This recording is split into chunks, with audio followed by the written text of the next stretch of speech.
Thanks for staying with us. The details now. 1,414 security officers made up of police, military, prison and fire service personnel would be deployed to the northern sector of the Volta region during the December 27 referendum for the creation of new regions. Volta Regional Police Commander DCOP Francis Doku, who announced this at a press encounter Monday, indicated there would be 17 patrol teams and a joint operations center set up to ensure there's maximum security in the demarcated area for a new region out of the Volta region. Out of a total of 779 polling stations in the demarcated area for the proposed OT region, 349 have been identified as flashpoints, including the Akpafu areas. According to DCOP Francis Doku, 2 officers would be stationed at each of the 349 flashpoints, while 1 officer would man each of the rest 430 non-flashpoint polling stations.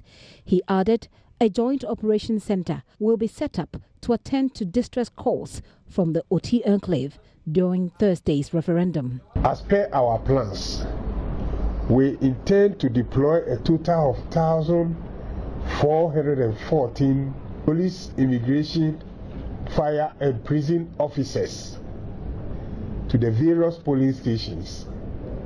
In addition to that, we will have a command center where all the security services that I have mentioned will have their officers manning the command center, which we have christened the Joint Operations Center, or the JOC for short.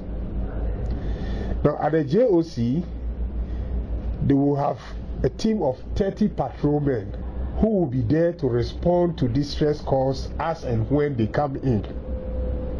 The purpose is to ensure that as pockets of people try to disrupt the election, we will tell them that we are up to the task.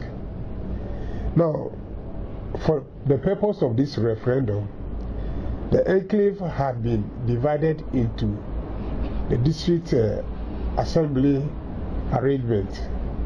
And so for each district assembly, we have 2 patrol teams headed by a senior police officer who will run a 24-hour shift.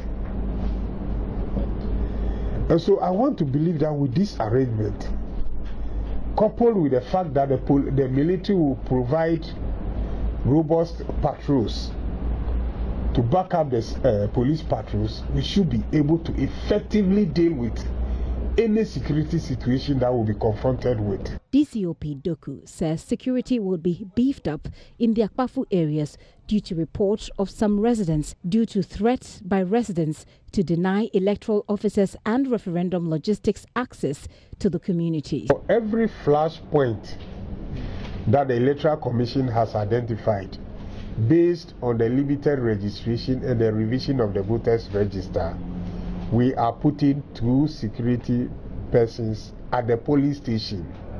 Now, for the areas that you mentioned, we are aware of the challenges the Electoral Commission encountered during the limited registration and also during the voter register exhibition. We have stepped up security in those areas. And we want to believe, like I said, there is a democratic right for everyone to vote, so long as he has his name on the voters' roll. And so nobody, no matter your status in the society, be it a chief, a linguist, an opinion leader, a politician, or whoever you are, has the right to deny others from exercising their franchise. This is exactly what we seek to do. DCOP Doku also commented on reports of arrest of some persons campaigning in the OT enclave against the creation of the new region. Well, those issues arose as a result of a misunderstanding between the people, where the police was called in to intervene. And so far, like I said, it's a democratic right. And so we, on our part, will not prevent anybody from campaigning. But where we notice that there is going to be a breach of the peace, then we come in. And in all these situations, we have been able to amicably resolve the issues. I can tell you that as we speak, nobody was picked up and detained by the police on account of a campaign that he or she was doing. Fred Kwame Asari's report for JoyNews. Well, speaking of the upcoming referendum, we do know more than 10,000 people from the security agencies, officers of the Electoral Commission and the media were expected to vote Monday in a special poll on the proposed creation of the 6 new regions. The exercise, which started at 7 a.m. in 47 districts in the Bono Ahafo, Western North, Volta regions, ended about some 2 hours ago. Today's exercise is a first step towards the main referendum on Thursday to decide on the proposed new creations. So far, reports suggest the process has been smooth and peaceful. Let's start from the Upper Volta. Correspondent Maoli Yevu, who monitored events from Dambai, reports 220 people were expected to vote today. Earlier, the presiding officer, Boniface Chikpa, described the process as smooth, adding there were enough materials for the exercise. On the special voters register, we have 220 on the register. So we expect 220 to come if they all turn up. So as at now, we have registered 79. So how many people are you expecting on the D-Day? On the D-Day, like I said, on the register, the constituency register, we have 45,000. So we expect them to come. Assemblyman for Dambai Central, John Yao Benyase, who spoke to JoyNews earlier, was optimistic about the process, adding that there will be a greater turnout on December 27. 6 a.m. some of us were here to take our vote, and everything is going on as we expected. Sorry, tell us your name. There is no challenge. I think the EC has pasted temporary staffs they will be using on the DD, and most of them are here to check their respective polling stations they will be working at. So everything is on course.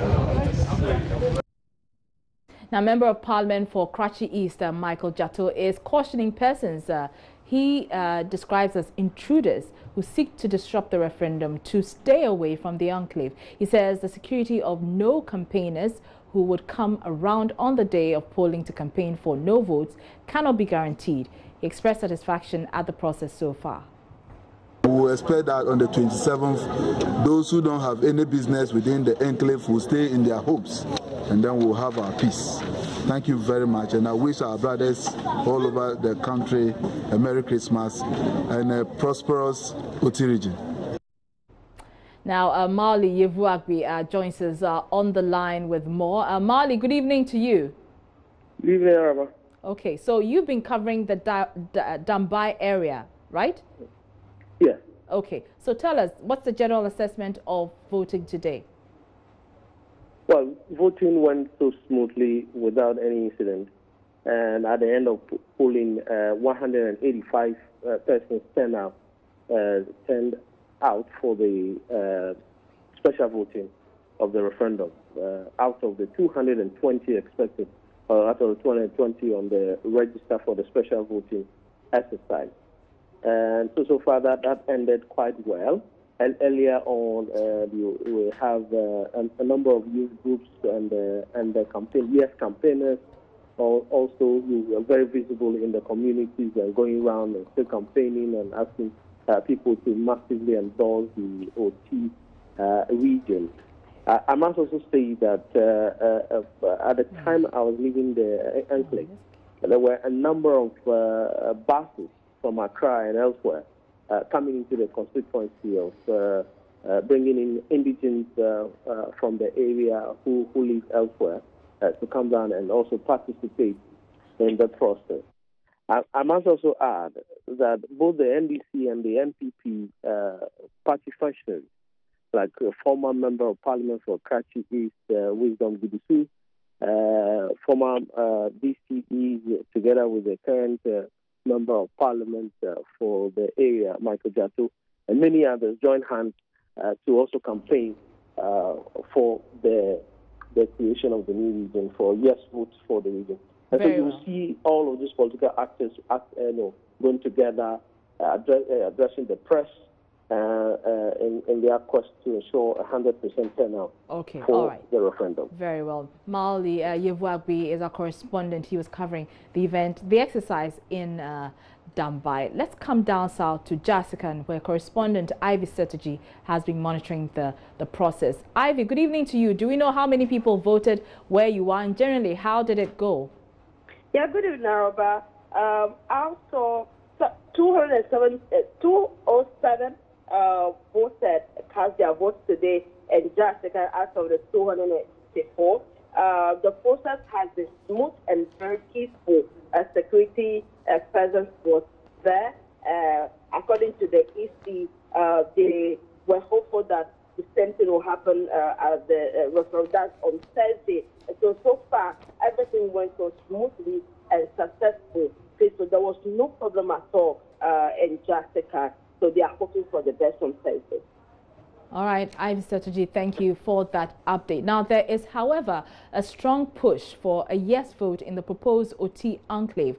As correspondent Fred Kwame Asari reports, youth groups in the area are campaigning to get inhabitants in the area to come out to vote on Thursday.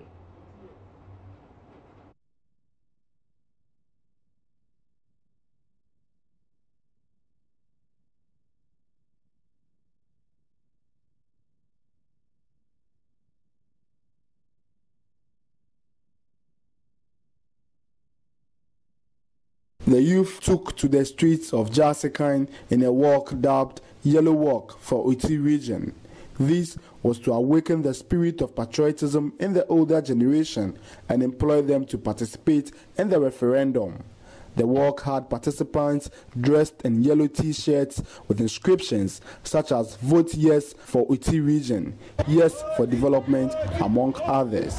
William Ajay is a youth leader in the Jasikan district. We know that the yellow represents the yes for Oti region. So we organized, the youth of Brim and Jasikan district organized this program to educate our mothers and our fathers and all voters that on 27th of December, when they go to the police station, they should just go and tamper the yes vote, and that the yellow color represents Oti region, which stands for development. He also detailed the youth would embark on a get out to vote program on the morning of the day the referendum will be held. Another thing that the youth are planning to do on the election day or the referendum day is to embark on a program they call Get Out to Vote. So they will be knocking on doors, they will be going house to house, knock on each door to drive out our mothers, our fathers, and every voter in Jasikan district to the police station to go and endorse the big yes for Oti region. Now, Minister for Regional Reorganization and Development, Dan Butche, has been speaking with my colleague Evans Mensah ahead of the referendum on Thursday. We have restrained ourselves. That's why there is the internal struggle. Because in this whole process, we are supposed to facilitate. Okay. We don't take sides. Okay. We don't tell anybody to go and vote yes. We don't tell anybody to go and vote no. We are not mobilizing for people to vote yes.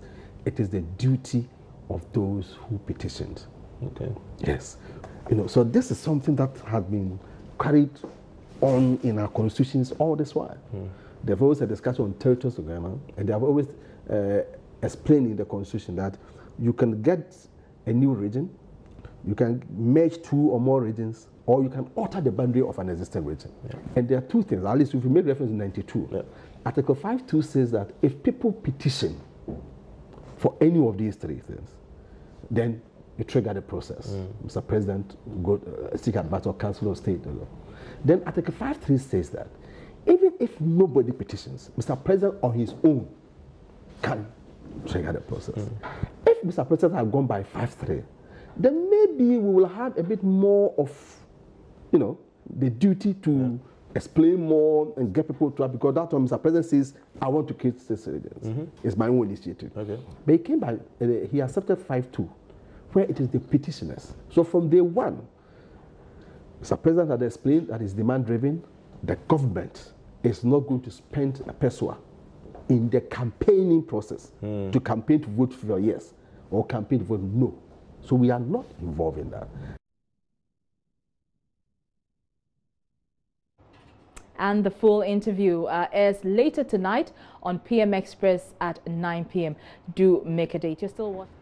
You're welcome back. Let's do some security stories now. An Accra Circuit Criminal Court has issued a warrant for the arrest of Israel Chine Nana Damascus. He's wanted for rape and robbery crimes. Ghana Police Service Criminal Investigations Department believes he's likely to be found at Kaswa, Tuba, Kokrobite, Cape Coast and Nigeria. We have in the studio the Director of CID Operation of the Ghana Police Service, ACP Joseph Jamara Okulu. Thank you very much for your time. First of all, can you tell us more about this alleged criminal who is now on your wanted list? Yes, thank you very much for the opportunity. Yes, Israel Nana Chine Damascus is a dangerous criminal who was recently involved in a robbery and rape case. And we are seriously at his heels trying to bring him to book for that offense that he perpetrated. In fact, he is the mastermind of a three-man gang that operated on that particular day I'm talking about. I see. Yes. You say he's being wanted for rape. Do we know the details, who has been raped, who the victims are? Yes, not only rape, but robbery as well. Okay. And for security reasons, I wouldn't want to mention the names or the identities of the victims. That's understandable. Yes. We don't want the identities revealed. But are they minors or these are adults? These are adults, okay, because it's rape case is not defilement, but sure, young adults, you know. And it was so heinous. We know people commit robberies every now and then, but in very rare cases we have the robbers raping the victim, the female victims as well, and that is what we had in that particular case. And we are poised to make sure that the guy and his cohorts are brought to book. I see. Yes. You mentioned areas that people should look out for. You included Nigeria. Is that to assume that he may be out of the country? Yeah, information that has reached our quarters indicates that he has intentions of escaping to Nigeria, apparently to run away from the pursuit of the law. We also have information that he is normally resident around Kaswa area, Tuba, Kukrobite, all those places that have been mentioned are places he normally, goes to. And residents in the area are likely to come across him. And we'll be very happy if people come across him and give us information accordingly so that he can be brought to face the law. Okay, so if anyone wants to contact the police, if they cite this person, what tips would you offer them to go through this process? Yes, we have very handsome tips for them. In fact, very, very handsome. I wouldn't want to mention the figure here, but I can assure the person who finds him that it's very, very handsome, and we'll be very happy if they... You mean a handsome reward? A very, very handsome reward. I see. A very, very handsome reward. More than 100,000 cedis? Araba, don't let me commit myself over here with that figure, but I can assure the person is very, very handsome. And definitely we know the risk involved when people volunteer information to the police. And because of that, we make sure the award or the reward we give to them is really, compensatory enough. Okay. Yes. And before you go, can you give us a review of crimes within the year? Is the crime rate higher now as opposed to last year around this time? I wouldn't say it is higher, although we expected it to be much lower than we saw this year. It is not beyond what we can manage. I can assure you, the public of that. We have managed to bring it down to as low a level as possible. But then we had wished it were much lower than it is now. That notwithstanding, we have not given up. We have a few days to end the year, and we are not relaxing. We are not resting on our oars. We are still fighting very hard to make sure that we still counter these criminals who have decided not to give peace to the good people of Ghana. And speaking of crime, any tips for ordinary Ghanaians out there watching, listening on how to counter security issues when they are faced with them this Christmas, period?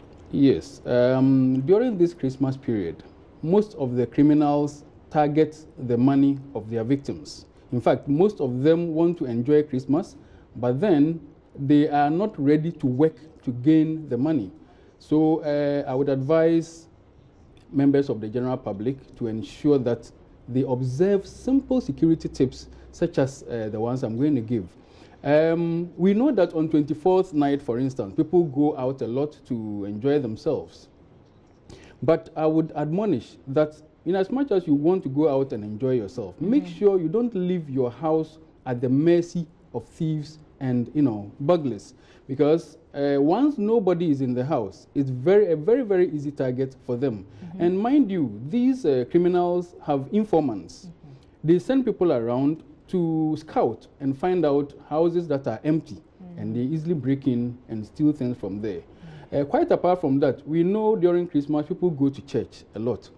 Christians should not assume that whoever comes to church is a Christian.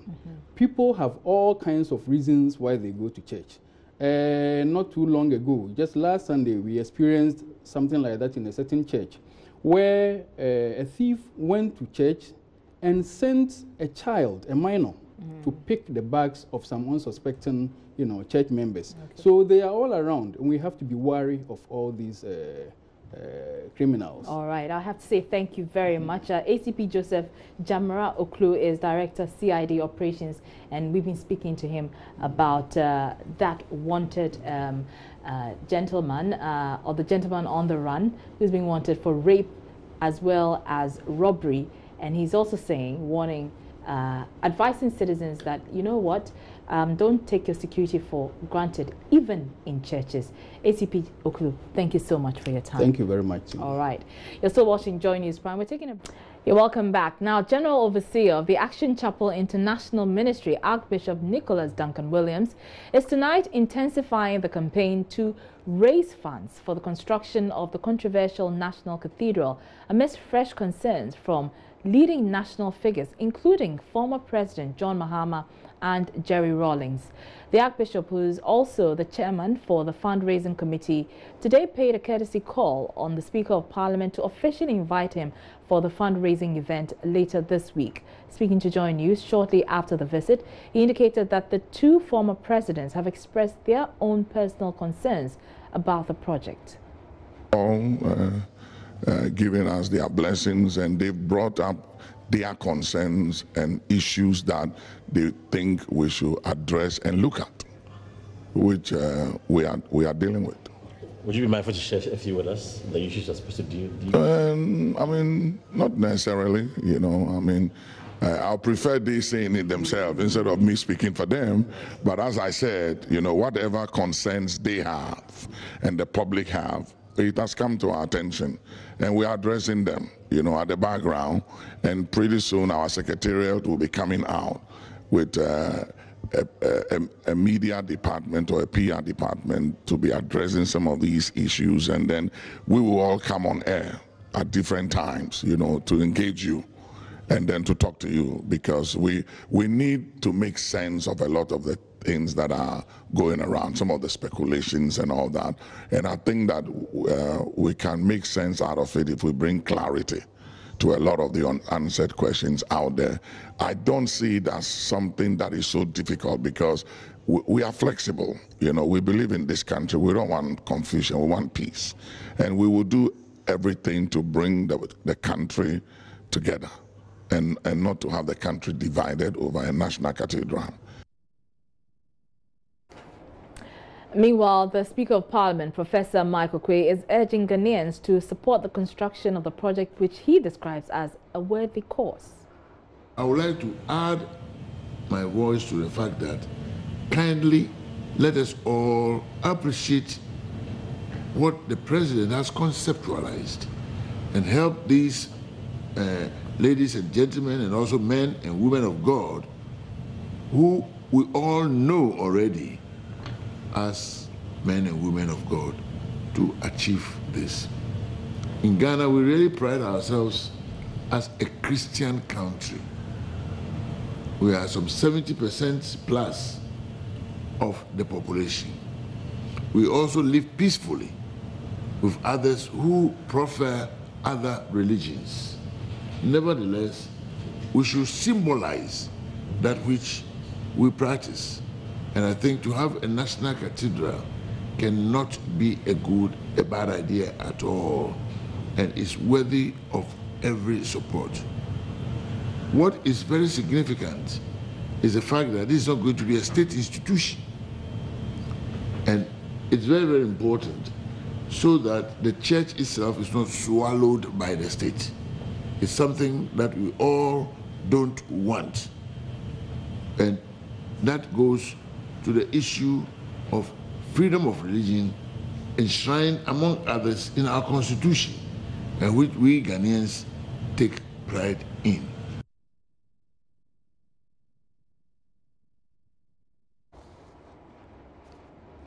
Now, Speaker of Parliament, Professor Michael Quay, who you heard right now, is fighting off pressure from the public and civil society for the House to speedily pass the Right to Information Bill into law. Professor Michael Quay is urging them to, quote, leave Parliament alone, unquote, to work on the bill, describing the as fallacious impressions that the House is not committed to getting the bill passed into law. Individuals, corporate organizations and CSOs have piled pressure on the current Parliament to ensure that it does not pass the buck again, but do all it can to pass the bill. The Speaker says a lot of progress has been made in trying to get the bill passed. Recently, while Parliament is still working hard to pass the Right of Information Bill, certain persons and institutions are acting as if we are droning off on the bill. This is fallacious, and I will be glad if the media will seriously correct this misimpression. The bill has seen several years and several parliaments, and it is tricky in many ways. The budget and other tricky and important matters also came our way. We have done 80% of the work already, and we'll finish the bill fully, I believe, and professionally on or before the end of February 2019. The public should please trust us and leave us alone for now to do a good job. We are committed to passing the bill, and we are working towards it. No civil society organization should at this belated hour jump on our backs and pretend as if they are the people who are interested in the passing of this bill. Well, the Speaker's comments go contrary to what he said earlier in November 2018, that's just last month. Professor Michael Quay, in an interview with JoyNews, emphatically stated that the RTI bill will be passed by the end of 2018. That promise has not materialized yet. We'll bring you a playback of what he said. The Right for Information Act, for example, bill, for example, will soon be passed into an act from this place. And I believe that it will be a matter of just a couple of weeks. Would we see it by the end of the session? But by the end of this year? No. Oh, you mean the Right to Information? Oh, definitely. I can assure you that we shall have a Right to Information Act by... Mr. Speaker, talking about definitely, the last week we've had 2 instances where Parliament lacked quorum. So, I mean, how do we know that Parliament is serious, and how can we justify that when members have not been present for the consideration of the bill? No, I can assure you it will be done. But there's budget coming, and there'll be a lot of deliberations. The budget will come, we'll deal with the budget, and at the same time, RTI will be a thing of the past. So we should take your words that it's going to be passed by the end of this year? By the end of this year. RTI should be a thing of the past. When we come in January, I think rather we must be concentrating on women. You heard the Speaker there saying RTI will be a thing of the past. Well, it's just about a few days to the end of the year. We wait to see whether Parliament will actually pass it. We do know, of course, Parliament is on recess. Well, meanwhile, a member of the RTI coalition and executive director of the Media Foundation for West Africa, Suleiman Ibrahima, says the civil society organizations are yet to intensify a campaign on the passage of the bill. He said in 2019, the coalition will not back off, but rather employ other advocacy tools to put pressure on Parliament to do their work. On to other stories, and the police this morning foiled an attempt by customers of Menzgold to block the N1 highway in Accra as part of their demonstrations demanding their investments. The customers massed up at the headquarters of the company to protest non-payment of their monies. The company has for some time now struggled to pay customers their deposits despite protests and legal actions by some of them. Nancy Emefa Jadosi has a report on what transpired today at the headquarters of the company here in Accra.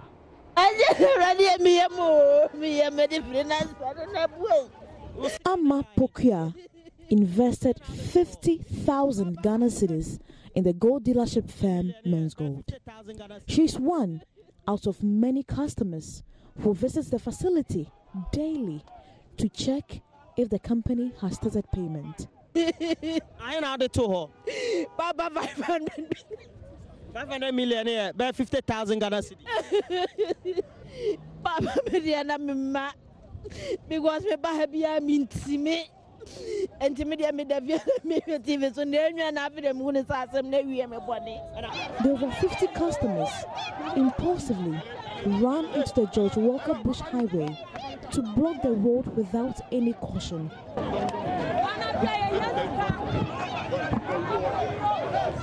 They were willing to even die for what they say is their hard-earned investment. And they wanted to dip us with our hard-earned money, and we will not accept that. We will never accept that, because it is even good we die for this money. We die for our monies because it is our blood. Yes. It is our blood and we suffer for it. We cannot let it go scot-free. The police, as usual, guarded the place, though attempts were made by these customers to force their way into the premises of the company. Okay. You witness the way and manner they rush onto the highway. The police has to tactically stop the vehicles that were speeding.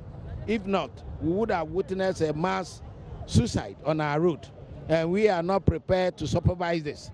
That is why we are engaging them, appealing to them, talking to them, to see that their life is very important. Let them live to live and not to live to die. They intend picketing every day at the premises of the company until something is done. For me, even when I had it, it was just July that I did my investment. That is about 756,000 Ghana cedis. 756,000 Ghana cedis. Yeah. That is old currency is 7. That's how much you invested? Yes, that is my investment with Menzgold. So right now you just will continue to protest and hoping that the authorities will hear you. Yes, we will do that. The epitome of grace, as boldly embossed on the buildings of Menzgold, is soon becoming an epitome of grief.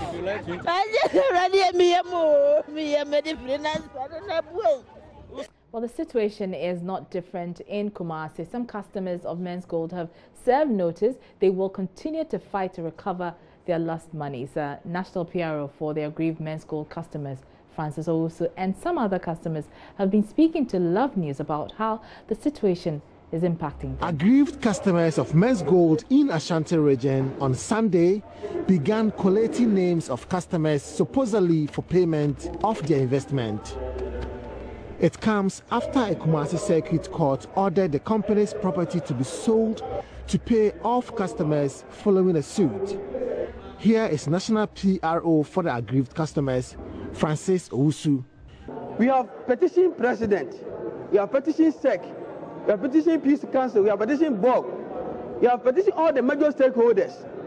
And for almost 1 month now, they have not even written officially to us to even acknowledge the receipt of our petition and the steps that they are even taking to help us to receive our investment. So what are you going to do now? We are going to cause unrest. We are going to be in the streets of Accra and Kumasi until we get our investment. We are not going to leave the streets of Accra and Kumasi. Yes. We will better die. We will better die in the streets of Kumasi and Accra than to sit down and die in our various homes and let our investment go down the drain. These are hard-earned currency. Meanwhile, some customers explain how the situation has affected them, especially during the Christmas season. I don't know what you're talking about. So I'll call Mr. Okenoforeta So customers will pay. We want him to apologize to the customers of Menzgold. Now, where they on patrol, so I saw this business very genuinely. So I invested all my hard money in this business. How much did you invest? I invested more than 200,000 in this. All my hard money, That's how we wrap up today's edition of Joy News Prime. Thank you for watching. My name is Araba Kumsen. From me and the rest of the team, have a good night and Merry Christmas.